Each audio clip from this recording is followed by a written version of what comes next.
नमस्कार मंडळी, मनीषा's किचनमध्ये तुम्हा सर्वांचं खूप खूप स्वागत आहे।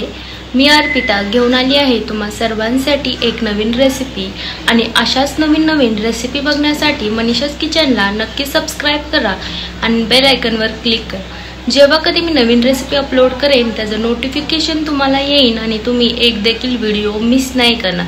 चला रेसिपीला सुरुवात करूया।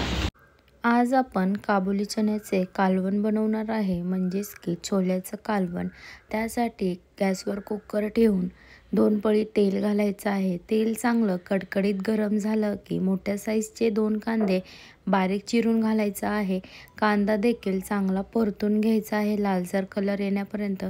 बघू शकता तुम्ही अशा प्रकारे कांदा परतून घ्यायचा आहे। कांद्याचा कलर चेंज झालेला आहे, पाहू शकता तुम्ही। एकदा छानपैकी अजून एकदा परतून घेऊया। कांदा चांगला परतून झाल्यानंतर त्यामध्ये आलं लसूण पेस्ट घालायची आहे। कांदा जाळायचा नाही आहे, जास्ती लाल करायचा नाही आहे।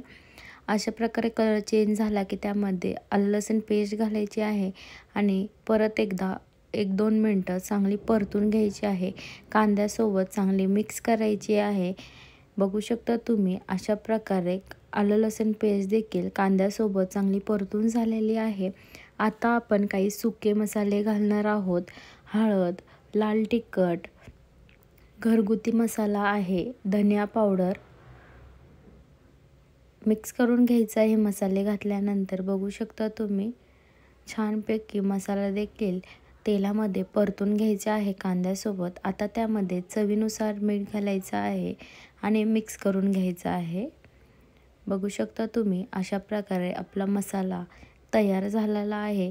आता एक रात्र अगोदर मी काबुली चना भिजवत ठेवला होता, तो देखील ॲड करायचा आहे। मी कच्चाच घालत आहे, अगोदर शिजवला नाही आहे।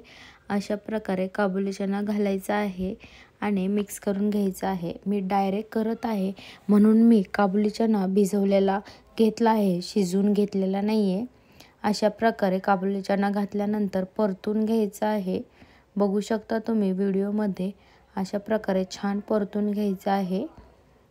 परतून झाल्यानंतर त्यामध्ये टोमॅटोची प्युरी घालायची आहे। 2 टोमॅटोची प्युरी ॲड करायची आहे आणि मिक्स करून घ्यायचं आहे।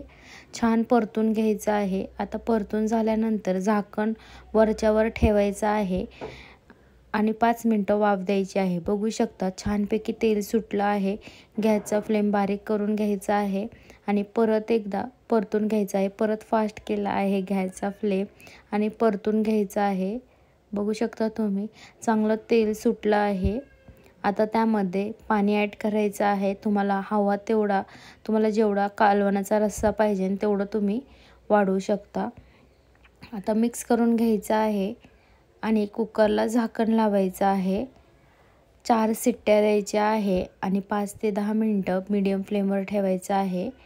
अशा प्रकारे आपलं काबुली चण्याचं कालवण तयार होतं। पाहू शकता तुम्ही जास्ती पातळ देखील नाही आणि घड देखील नाही। तुम्ही चपातीशी सोबत भातासोबत देखील खाऊ शकता। जर व्हिडिओ आवडला असेल तर व्हिडिओ लाईक करा, कमेंट करा। Bye bye, thank you.